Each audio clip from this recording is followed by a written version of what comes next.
আমি আসলে প্রাপ্তদার প্রথম কাজ করি ডিকশনারি।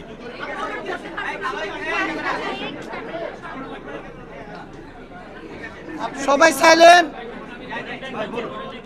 প্রথম কাজ করি প্রাপ্তদার ডিকশনারি যখন করি সেই সময় প্রাপ্তদা এই গল্পটা আমাকে বলেন এবং এই গল্পটা উনি করতে চান আমাকে নিয়ে।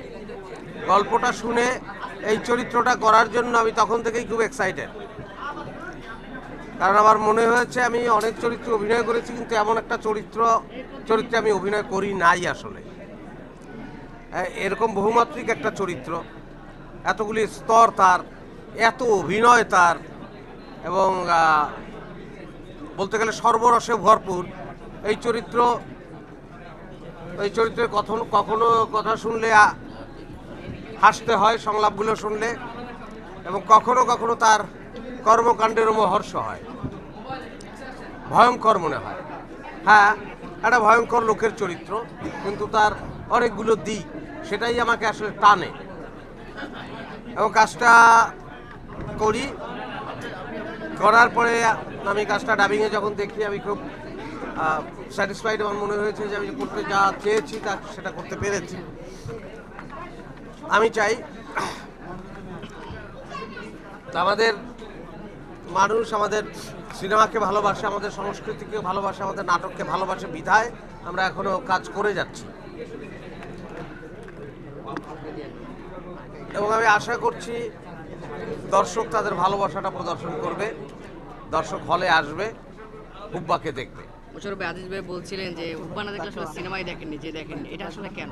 মানে এত সিনেমা হয়েছে তারপর। আচ্ছা, এটা তো আবেগ, উনি দেখার পরে ওনার মনে হয়েছে এটা, যেটা না দেখলে তার সিনেমা দেখা অসম্পূর্ণ থেকে যেত, সেই জায়গা থেকে বলা। কলকাতার সিনেমা, সেটা আসলে আপনি বাংলাদেশের অভিনেত্রী, হ্যাঁ, সেই জন্য বাংলাদেশের অভিনেতা, সেটা রিলিজ পাচ্ছে, আসলে কেমন লাগছে? অনেক ভালো লাগছে, কারণ প্রথম তো এই আশা ভাবনাটা ছিল না যে এটা বাংলাদেশেও মুক্তি পাবে। এর আগে ডিকশনারিটা নিয়ে আসলে একটু চেষ্টা করা হয়েছিল কিন্তু পারা যায়নি। ডিকশনারিটাও বাংলাদেশে মুক্তি পেলে আমার ভালো লাগতো।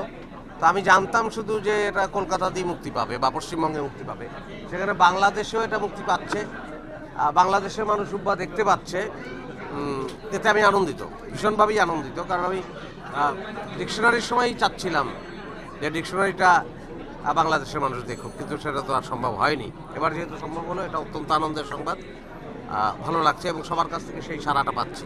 ভাই, আমার একটা ছোট কোয়েশ্চেন ছিল, সেটা হচ্ছে যে একটা মহল হচ্ছে যে এই সিনেমাটা মুক্তি যেন না পাক সেই জন্য অনেক চেষ্টা করেছে, আচ্ছা তাদের উদ্দেশ্যে কিছু বলার আছে কিনা, যেহেতু ফাইনালি মুক্তি পাচ্ছে সিনেমাটা?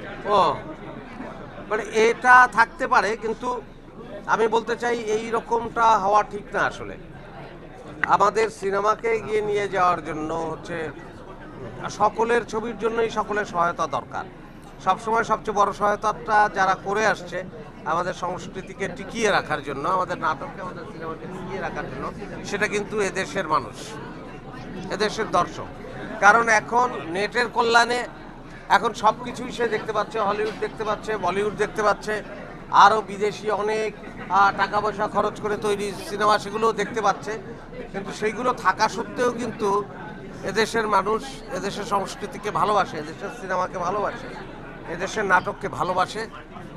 তার প্রতিফলন আমরা বারবার পেয়েছি, বহুবার পেয়েছি। হ্যাঁ, শুধু এখন এই সময় এসে একটু জানিয়ে দেওয়াটা দরকার যে ভাই আমরা কিন্তু আসছি, জানিয়ে দিলেই তারা সাড়া দেয়। তো সেই জানানোর জন্যই এই উদ্যোগ